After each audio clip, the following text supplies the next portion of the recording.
With No Strings Attached by Randall Garrett. With No Strings Attached by Randall Garrett. Recording by Phil Chenevert. This story was published in Analog, February 1963. A man will always be willing to buy something he wants and believes in, even if it is impossible, rather than something he believes is impossible. So, sell him what he thinks he wants. The United States submarine Ambitious Brill slid smoothly into her berth in the Brooklyn Navy Yard after far too many weeks at sea, as far as her crew were concerned. After all the necessary preliminaries had been waded through, the majority of that happy crew went ashore to enjoy a well-earned and long-anticipated leave in the depths of the brick and glass canyons of Gomorrah-on-the-Hudson. The trip had been uneventful, insofar as nothing really dangerous or exciting had happened.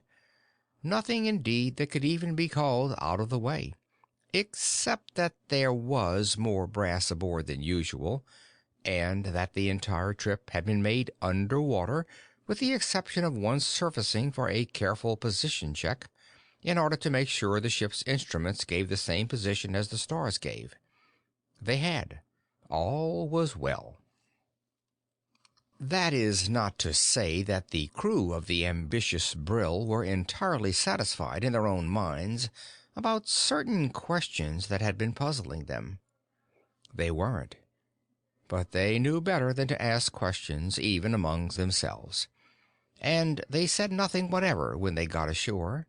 But even the novices among submarine crews know that while the nuclear-powered subs like George Washington, Patrick Henry, or Benjamin Franklin are perfectly capable of circumnavigating the globe without coming up for air, such performances are decidedly rare in a presumably diesel-electric vessel such as the USS Ambitious Brill. And those few members of the crew who had seen what went on in the battery room were the most secretive and the most puzzled of all.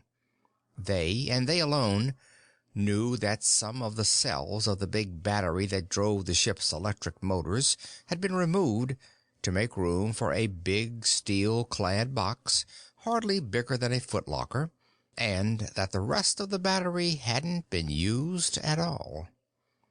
With no one aboard but the duty watch, and no one in the battery room at all, Captain Dean Lacey felt no compunction whatever in saying, as he gazed at the steel-clad sealed box, "What a battery!"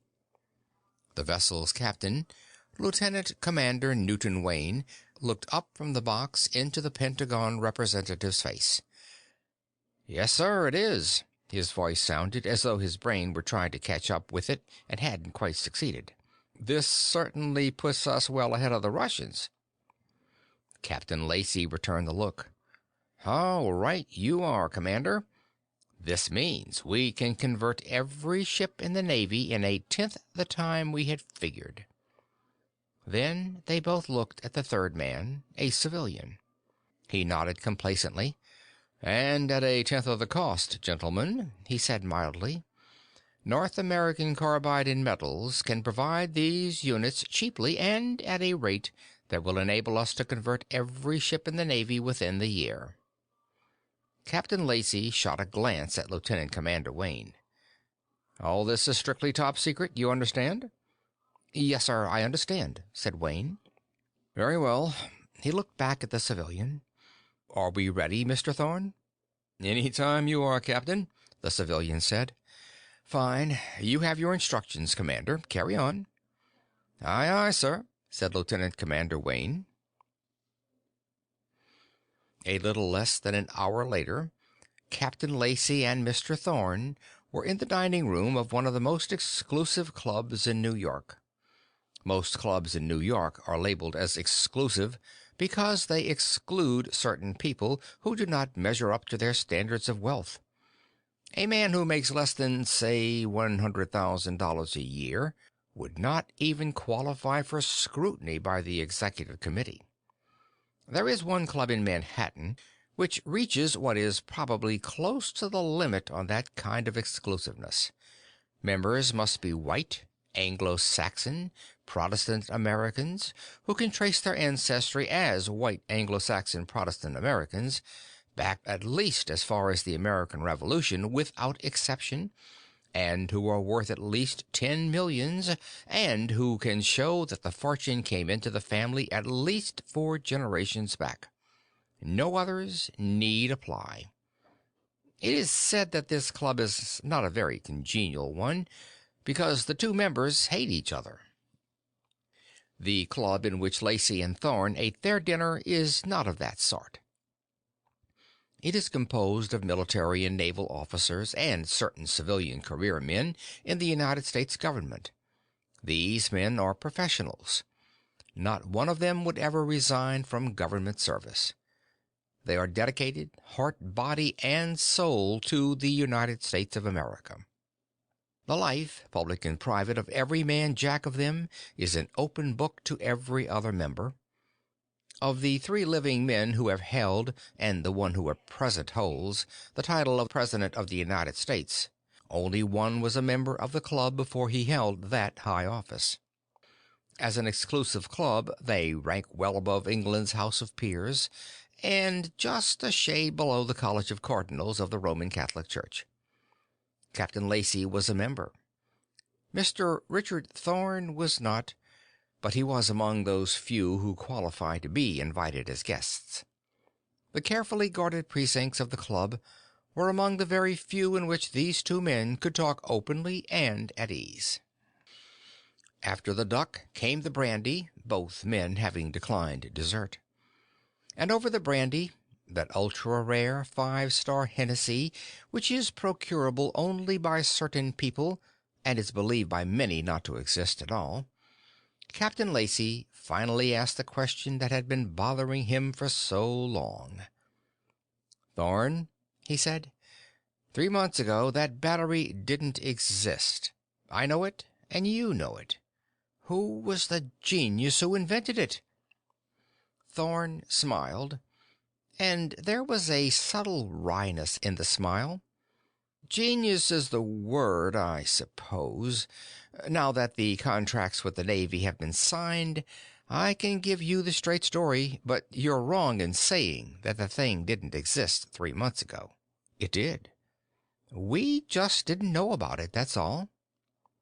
Lacey raised his bushy, iron-gray eyebrows. "Oh? And how did it come to the attention of North American Carbide and Metals?" Thorn puffed out his cheeks and blew out his breath softly before he began talking, as though he were composing his beginning sentences in his mind. Then he said, "The first I heard about it was 4 months ago. Considering what's happened since then, it seems a lot longer." He inhaled deeply from his brandy snifter before continuing. "As head of the development labs for NAC&M, I was asked to take part as a witness to a demonstration that had been arranged through some of the other officers of the company. It was to take place out on Salt Lake Flats, where there was no chance of hanky-panky. Richard Thorn, who held a Ph.D. from one of the finest technological colleges in the East, but who preferred to be addressed as Mr., was in a bad mood. He had flown all the way out to Salt Lake City after being given only a few hours' notice, and then had been bundled into a jeep furnished by the local sales office of NAC&M and scooted off to the blinding gray-white glare of the Salt Flats. It was hot, and it was much too sunshiny for Thorn, but he had made the arrangements for the test himself, so he couldn't argue or complain too loudly. He could only complain mildly to himself that the business office of the company which had made the final arrangements had, in his opinion, been a little too much in a hurry to get the thing over with. Thorn himself felt that the test could have at least waited until the weather cooled off. The only consolation he had was that, out here, the humidity was so low that he could stay fairly comfortable in spite of the heat as long as there was plenty of drinking water. He had made sure to bring plenty. The cavalcade of vehicles arrived at the appointed spot, umpteen miles from nowhere, and pulled up in a circle. Thorn climbed out wearily and saw the man who called himself Sorensen climb out of the second jeep. From the first time he had seen him, Thorn had tagged Sorensen as an angry old man. Not that he was really getting old. He was still somewhere on the brisk side of 50, but he wore a perpetual scowl on his face that looked as though it had been etched there by too many years of frustration, and his voice always seemed to have an acid edge to it, like that of an old man who had decided, after decades of observation, that all men are fools. And yet Thorn thought he occasionally caught a glimpse of mocking humor in the pale blue eyes. He was lean and rather tall, with white hair that still showed traces of blonde, and he looked as Scandinavian as his name sounded. His accent was pure Minnesotan American. As he climbed out of the jeep, Sorensen brought with him the black suitcase. Ever since he had first seen it, Thorn had thought of it as the black suitcase, and after he had seen some of the preliminary tests, he had subconsciously put capitals to the words. But Richard Thorn was no fool. Too many men had been suckered before, and he, Richard Thorn, did not intend to be another sucker, no matter how impressed he might be by the performance of an invention. If this was a con game, it was going to have to be a good one to get by Richard Thorn, Ph.D. He walked across the few feet of hard, salt-white ground that separated him from Sorensen, standing beside the second jeep with the black suitcase in his hand. It was obvious to anyone who watched the way Sorensen handled the thing that it was heavy, 75 pounds or better. "Need any help?" Thorn asked, knowing what the answer would be. "Nope," Sorensen said. "I can handle it." The suitcase wasn't really black. It was a dark Cordovian brown, made even darker by long usage, which had added oily stains to the well-used leather. But Thorn thought of it as the black suitcase simply because it was the perfect example of the proverbial little black box. The box that did things. As a test question in an examination, the little black box performs a useful function. The examiner draws a symbolic electronic circuit.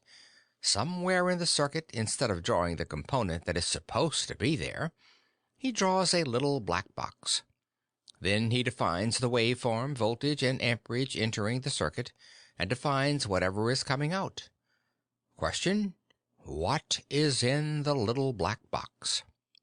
Except in the simplest of cases, there is never an absolute answer. The question is counted as correct if the student puts into the little black box a component or sub-circuit which will produce the effect desired. The value of the answer depends on the simplicity and relative controllability of the component drawn in the place of the little black box. Sorensen's black suitcase was still a problem to Thorn. He couldn't quite figure out what was in it. "Hotter'n Billy Blue Blazes," Sorensen said as he put the black suitcase down on the gleaming white ground. He grinned a little, which dispelled for a moment his angry old man expression, and said, "You ready to go, Mr. Thorn?" "I'm ready any time you are," Thorn said grumpily. Sorensen looked at the NACNM scientist sideways. "You don't sound any happier than I am, Mr. Thorn." Thorn looked at him and thought he could see that flash of odd humor in his light blue eyes. Thorn exhaled a heavy breath. "I'm no happier than you are to be out in this heat. Let's get on with it." Sorensen's chuckle sounded so out of place that Thorn was almost startled. "You know the difference between you and me, Mr. Thorn?" Sorensen asked. He didn't wait for an answer. "You think this test is probably a waste of time. Me, on the other hand, I know it is." "Let's get on with it," Thorn repeated. It took 2 hours to set up the equipment, in spite of the fact that a lot of the circuits had been prefabricated before the caravan had come out from Salt Lake City. But Richard Thorne wanted to make certain that all his data was both correct and recorded. Sorensen had nothing to do but watch. He had no hand in setting up the equipment. He had brought the black suitcase, and that was all he was going to be allowed to do. From the top of the black suitcase projected two 1-inch copper electrodes 14 inches apart.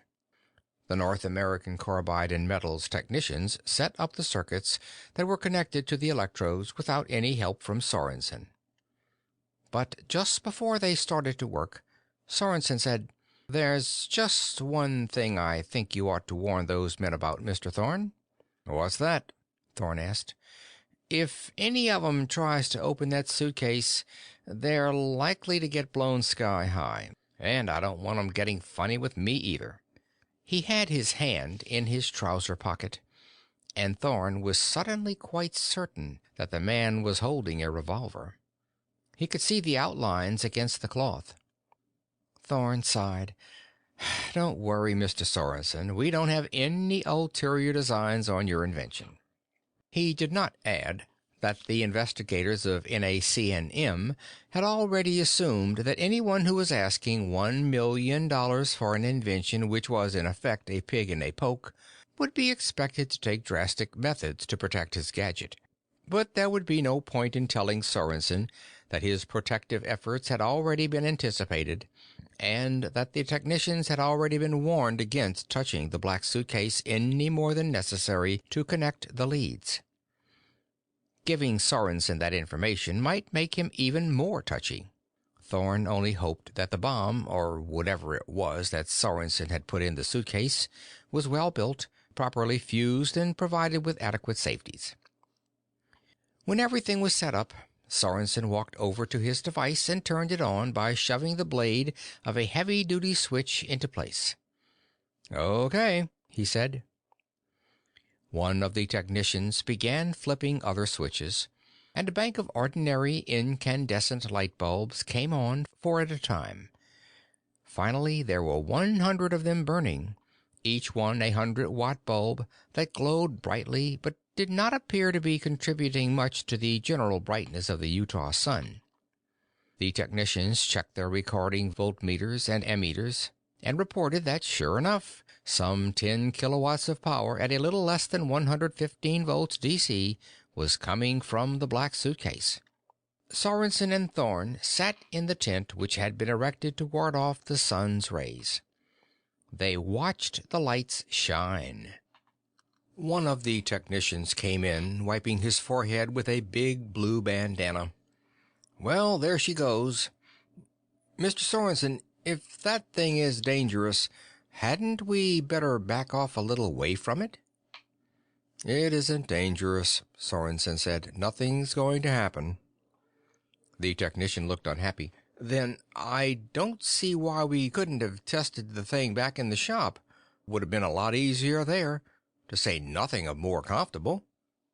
Thorne lit a cigarette in silence.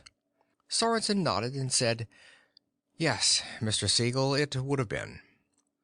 Siegel sat down on one of the camp stools and lit a cigarette. "Mr. Sorensen," he asked in all innocence, "have you got a patent on that battery?" The humorous glint returned to Sorensen's eyes as he said, "Nope, I didn't patent the battery in that suitcase. That's why I don't want anybody fooling around with it." "How come you don't patent it?" Siegel asked. "Nobody could steal it if you patented it." "Couldn't they?" Sorensen asked with a touch of acid in his voice. "Do you know anything about batteries, Mr. Siegel?" "A little. I'm not an expert on 'em or anything like that. I'm an electrician, but I know a little bit about 'em." Sorensen nodded. "Then you should know, Mr. Siegel, that battery making is an art, not a science. You don't stick a couple of electrodes into a solution of electrolyte and consider that your work is done. With the same two metals and the same electrolyte, you could make batteries that would run the gamut from terrible to excellent. Some of 'em maybe wouldn't hold a charge more than an hour, while others would have a shelf life, fully charged, of as much as a year. Batteries don't work according to theory. If they did, potassium chlorate would be a better depolarizer than manganese dioxide, instead of the other way around. What you get out of a voltaic cell depends on the composition and strength of the electrolyte, the kind of depolarizer used, the shape of the electrodes, the kind of surfaces they have, their arrangement and spacing, and 100 other little things. "I've heard that," Siegel said. Thorn smoked in silence. He had heard Sorensen's arguments before.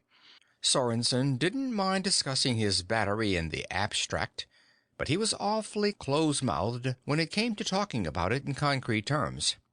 He would talk about batteries in general, but not about this battery in particular. Not that Thorn blamed him in the least. Sorensen was absolutely correct in his statements about the state of the art of making voltaic cells. If Sorensen had something new, and Thorn was almost totally convinced that he did, then he was playing it smart by not trying to patent it. "Now then," Sorensen went on, "let's suppose that my battery is made up of lead and lead dioxide plates in a sulfuric acid solution, except that I've added a couple of trifling things and made a few small changes in the physical structure of the plates. I'm not saying that's what the battery is, mind you. I'm saying suppose." "Okay, suppose," said Siegel. "Couldn't you patent it?" "What's to patent? The PB-PbO2-H2SO4 cell is about half as old as the United States Patent Office itself. Can't patent that. Copper oxide, maybe, as a depolarizer? Old hat, can't patent that. Laminated plates, maybe? Nope, can't patent that either." Siegel looked out at the 100 glowing light bulbs. "You mean you can't patent it, even if it works 100 times better than an ordinary battery?" "Hell, man," Sorensen said, "you can't patent performance. You've got to patent something solid and concrete. Oh, I'll grant that a top-notch patent attorney might be able to get me some kind of a patent on it, but I wouldn't trust it standing up in court if I had to try to squash an infringement. Besides, even if I had an iron-bound patent, what good would it do me? Ever hear of a patent pool?" "No," said Siegel. "What's a patent pool?" "I'll give you an example. If all the manufacturers of a single product get together and agree to form a patent pool, it means that if one company buys a patent, all of them can use it. Say the automobile companies have one. That means that if you invent a radical new design for an engine, one maybe that would save them millions of dollars, you'll be offered a few measly thousand for it. Why should they offer more? Where else are you going to sell it? If one company gets it, they all get it. There's no competition. And if you refuse to sell it at all, they just wait a few years until the patent runs out and use it for free. That may take a little time, but a big industry has plenty of time. They have a longer lifespan than human beings." "North American Carbide and Metals," said Thorn quietly, "is not a member of any patent pool, Mr. Sorensen." "I know," Sorensen said agreeably. "Battery patents are trickier than automobile machinery patents. That's why I'm doing this my way. I'm not selling the gadget as such. I'm selling results. For $1 million, tax paid, I will agree to show your company how to build a device that will turn out electric power at such and such a rate, and that will have so and so characteristics, just like it says in the contract you read. I guarantee that it can be made at the price I quote. That's all." He looked out at the bank of light bulbs. They were still burning. They kept burning. "They kept burning for 10 solid hours," said Thorn. Then he went out and shut off his battery. Captain Lacey was scowling. That's damned funny, he muttered. What is? Asked Thorn, wondering why the naval officer had interrupted his story. What you're telling me, Lacey, I'll swear I've heard. He stopped and snapped his fingers suddenly. Sure. By golly. He stood up from the table. Would you excuse me for a minute? I want to see if a friend of mine is here. If he is, he has a story you ought to hear. Damned funny coincidence. And he was off in a hurry, leaving Thorn staring somewhat blankly after him. 3 minutes later, while Thorn was busily pouring himself a second helping of five-star Hennessy, Captain Lacey returned to the table with an army officer wearing the insignia of a bird colonel. Colonel Downer, the captain said, I'd like you to meet a friend of mine, Mr. Richard Thorn, the top research man with North American Carbide and Metals. Mr. Thorn, this is Colonel Edward Dower. The men shook hands. A third brandy snifter was brought, and a gentleman's potation was poured for the colonel. Ed, said Captain Lacey as soon as his fellow officer had inhaled a goodly lungful of the heady fumes, do you remember you were telling me a couple of years ago about the test you were in on out in the Mojave Desert? Colonel Downer frowned. Test? Something to do with cars? No, not that one. Something to do with a power supply. Power supply. Oh, his frown faded and became a smile. You mean the crackpot with his little suitcase? Thorn looked startled, and Captain Lacey said, That's the one. Sure, I remember, said the colonel. What about it? Oh, nothing, Lacey said with elaborate unconcern. I just thought Mr. Thorn here might like to hear the story, that is, if it isn't classified. Colonel Dower chuckled. Nothing classified about it. Just another crackpot inventor. Had a little suitcase that he claimed was a marvelous new power source. Wanted $1 million cash for it, tax-free, no strings attached, but he wouldn't show us what was in it. Not really very interesting. Go ahead, Colonel, said Thorn. I'm interested. Really I am. Well, as I said, there's nothing much to it, the colonel said. He showed us a lot of impressive-looking stuff in his laboratory, but it didn't mean a thing. He had this suitcase, as I told you.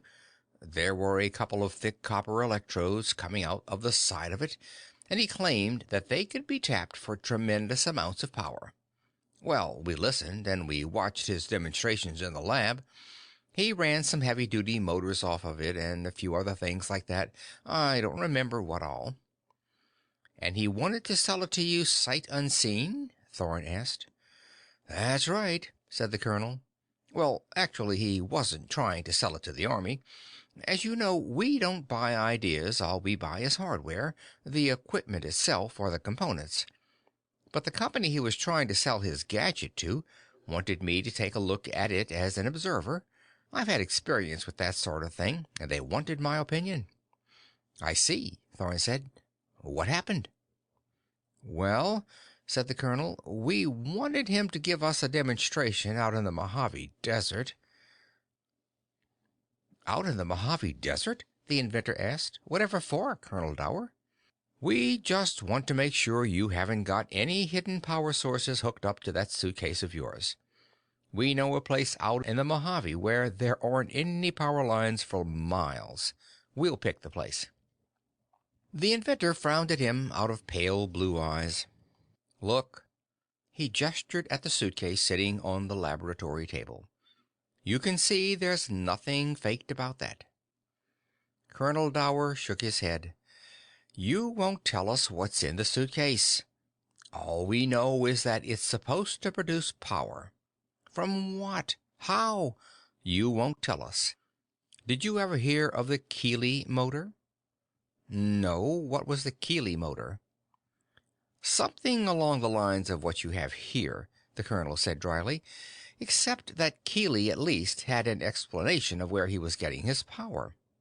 Back around 1874, a man named John Keeley claimed he had invented a wonderful new power source. He called it a breakthrough in the field of perpetual motion. An undiscovered source of power, he said, controlled by harmony. He had a machine in his lab which would begin to turn a flywheel when he blew a chord on a harmonica. He would stop it by blowing a sour note. He claimed that this power was all around, but that it was easiest to get it out of water. He claimed that a pint of his charged water would run a train from Philadelphia to New York and back, and only cost a tenth as much as coal.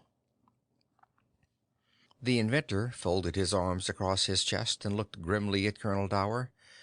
I see. Go on. Well, he got some wealthy men interested. A lot of them invested money, big money, in the Keeley Motor Company.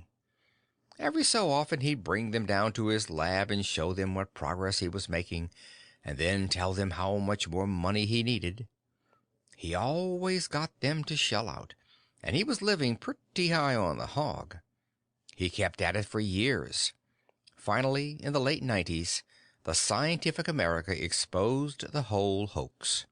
Keeley died, and his lab was given a thorough going over. It turned out that all his marvelous machines were run by compressed air cleverly channeled through the floor and the legs of tables. I see, repeated the inventor, narrowing his eyes. And I suppose my invention is run by compressed air? I didn't say your invention was a phony, Colonel Dower said placatingly. I merely mentioned the Keeley motor to show you why we want to test it out somewhere away from your laboratory. Are you willing to go? Any time you are, Colonel. A week or so later, they went out into the Mojave and set up the test. The suitcase, said the colonel, was connected up to 100 light bulbs. He let the thing run for 10 hours before he shut it off. He chuckled. He never would let us look into that suitcase. Naturally, we wouldn't buy a pig in a poke, as the saying goes. We told him that any time we could be allowed to look at his invention, we'd be glad to see him again. He left in a huff, and that was the last we saw of him. How do you explain, Thorn said carefully, the fact that his suitcase did run all those lights? The colonel chuckled again. Hell, we had that figured out. He just had a battery of some kind in his suitcase. No fancy gimmick for deriving power from perpetual motion or anything like that. Nope, just a battery, that's all. Captain Dean Lacey was grinning hugely. Thorn said, Tell me, Colonel, what was this fellow's name? Oh, I don't recall. Big blonde chap, had a Swedish name, or maybe a Norwegian. Sanderson? No, something like that, though. Sorensen? Thorn asked. That's it, Sorensen. Do you know him? We've done business with him, said Thorn dryly. He didn't palm his phony machine off on you, did he? The colonel asked with a light laugh. No, Thorn said. Nobody sold us a battery disguised as a perpetual motion device. Our relations with him have been quite profitable, thank you. I'd say you still ought to watch him, said Colonel Dower. Once a con man, always a con man, is my belief. Captain Lacey rubbed his hands together. Ed, tell me something. Didn't it ever occur to you that a battery which would do all that, a battery which would hold 100 kilowatt-hours of energy in a suitcase, would be worth the $1,000,000 he was asking for it? Colonel Dower looked startled. Why no. The man was obviously a phony. He wouldn't tell us what the power source was. Colonel Dower stopped. Then he set his jaw and went on. Besides, if it were a battery, why didn't he say so? A phony like that shouldn't be... He stopped again, looking at the naval officer. Lacey was still grinning. We have discovered, Ed, he said in an almost sweet voice, that Sorensen's battery will run a submarine. With all due respect to your rank and ability, Captain, Thorn said, I have a feeling that you'd have been skeptical about any such story, too. Oh, I'll admit that, Lacey said, but I still would have been impressed by the performance. Then he looked thoughtful. But I must admit that it lowers my opinion of your inventor to hear that he tells all these cock and bull stories. Why not just come out with the truth?" "Evidently he'd learned something," Thorn said. "Let me tell you what happened after the contracts had been signed." The contracts had been signed after a week of negotiation. Thorn was, he admitted to himself, a little nervous. As soon as he had seen the test out on Salt Flats, he had realized that Sorensen had developed a battery that was worth every cent he had asked for it.